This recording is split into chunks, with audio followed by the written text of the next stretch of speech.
Welcome to a brand new episode of Necessary Realness. So excited to be back. It's where I feel at home. I'm at home because I'm literally in sweatpants. Morgan Stewart sport sweats. Vanessa made me do that dance. I thought it was inappropriate, but she thought it was gonna be funny. That's my ugly side, by the way. This is my gorgeous side.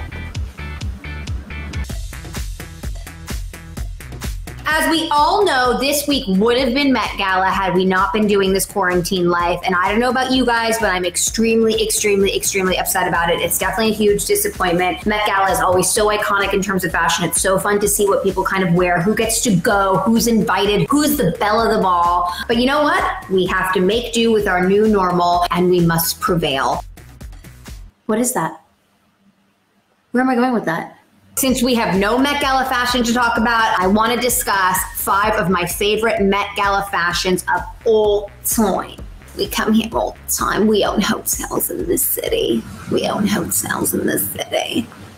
Zendaya at the 2018 Met Gala Heavenly Bodies wearing custom Versace wasn't the same after that. I never was the same. I really couldn't believe what I had seen. The fashion gods really rained down and said, this bitch is queen. I had never seen something done so well. That sort of look you think it could only be like a costume, and it was truly high fashion the way it was executed. The chainmail, the pieces of armor, but they were so elegant and still so feminine. Her haircut, I mean, the fringy chopped bangs with the red and like the blunt bob. I literally didn't know what to do with myself, and I'm sorry, but no one else could have pulled that look off other than her. Even Rihanna, even some of our best, it was just so effortless. She was meant to be a night that night.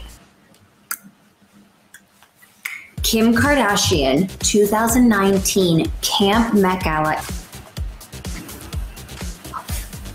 What does one say? How does one verbalize the execution of that? First of all, didn't take a deep breath all night. I don't even know how she sat and just sort of like, oh, I'm dripping, I'm wet, I'm out of the shower. It was flawless. The hair was flawless. The fit of the dress, the idea of the dress, the makeup. Honestly, that is gonna go down as one of the most iconic looks at Met Gala. It was truly sensational, and nobody says sensational other than my dad. I mean, it was sensational. Trust me. It was a good moment, and I'm really bummed that I'm not gonna see anybody this year. But also, I feel like Kim is probably really happy that she's not going to Met Gala this year, because how would she have outdone herself? Ooh, I just found out that I can do that. 2017 Art of the In-Between Met Gala. This was a really hard one for me to choose, because if you've been following Necessary Realness or you've been following me, you know that I am a Mary-Kate and Ashley Olsen mother stan. Any single thing these girls do, I want to be draped in the row at all times. These girls are everything to me. So it was really hard for me to narrow down a look, but this one, I just kind of thought it really embodied their personal style as much as possible. They kind of go on theme, but then they kind of do their own thing. And they just were sort of like this bohemian, cool, different rock and roll a little bit. I was all about it. I'm always very excited to see them. Princess Diana, 1996 Met Gala, her one and only Met Gala that she ever attended, in John Galliano for his first collection for DIOR. I obviously chose these looks because they are as iconic as you can possibly get. I mean, John Galliano in general,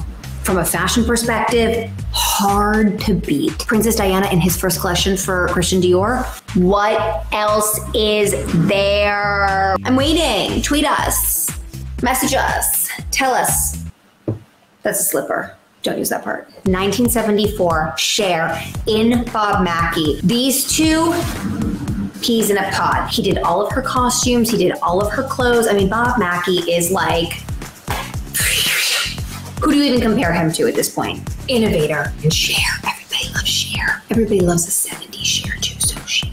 She killed it. She shut it down. I feel like people have tried to recreate that look a million times, and it's never going to be done. But I do feel like, actually thinking about it, Kendall and Kylie at last year's Met Gala really did try to sort of, they embodied a little bit of Cher and a little bit of Bob Mackie. It was Versace, but it was like the purple and the orange and the feathers. It was kind of like a showgirl. So that wraps up our Met Gala roundup, you guys. And I can't wait until we go back to normal, and then we can talk about the Met Gala next year for real. Unnecessary realness. See you later. Nice talking to you. Bye.